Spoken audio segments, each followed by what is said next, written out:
আজকে আমি আছি সোনাডার কাছে ওকস টি গার্ডেন।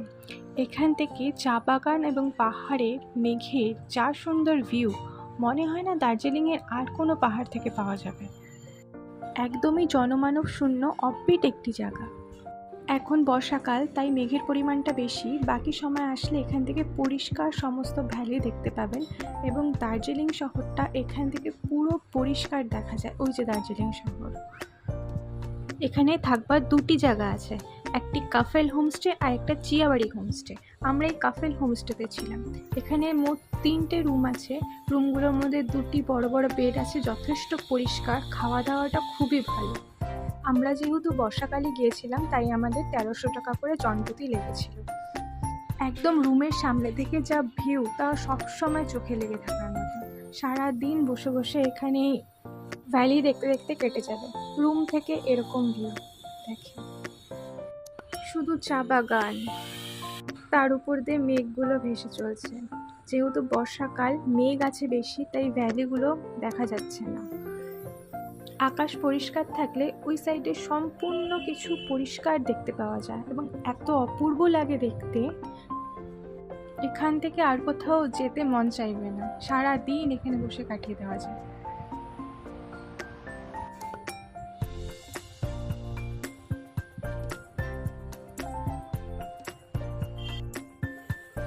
সামনে একদমই বাড়িঘর নেই। জায়গাটা প্রচণ্ড শান্ত। সামনে রাস্তা দিয়ে হাঁটতে এতটা ভালো লাগে। যেহেতু বৃষ্টি, তাই জন্য নামতে পারিনি আমরা। যারা খুব শান্ত প্রকৃতির কোলে থাকতে ভালোবাসেন, তাদের জন্য অবশ্যই এই জায়গাটা খুবই ভালো লাগবে। আপনারা একবার এসে এই জায়গাটা ঘুরে যেতে পারেন। এই ভিউ পয়েন্টটাতে বসে সারা দিন সময় কেটে যাবে। ওই যে ফার্স্টের রুমটা হচ্ছে আমাদের। এনজিপি থেকে 60 কিলোমিটার দূরে এই ওকস টি গার্ডেন। এখানে গাড়ি বুক করেও আসতে পারেন, সেক্ষেত্রে ভাড়া লাগবে 2,500 থেকে 3,000 টাকা। আপনারা চাইলে শেয়ারেও যেতে পারবেন। আমরা গিয়েছিলাম এনবিএসটিসি বাসে করে সোনাডা।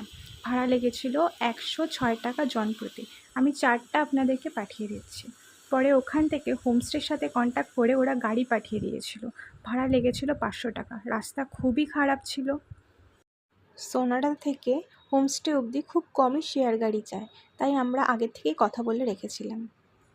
সাইট সিইং করতে চাইলে ওনারা গাড়ির ব্যবস্থা করে দেন, সেক্ষেত্রে আগের থেকেই আপনারা কথা বলে নেবেন। সাইট সিইং হিসাবে সোনাডা মনেস্ট্রি, ইন্দ্রাণী ফলস বা rainbow falls, hanging bridge, Oaks tea factory, এগুলো আপনারা ঘুরে নিতেই পারেন। এছাড়া আপনার এখান থেকে দার্জিলিং চলে যেতে পারেন। নিষেধাজ্ঞার জন্য আমরা করতে পারিনি। হোমস্টের কন্ট্যাক্ট ডেসক্রিপশনে দেওয়া রইল। ভিডিওটা ভালো লাগলে একটা লাইক করে দেবেন।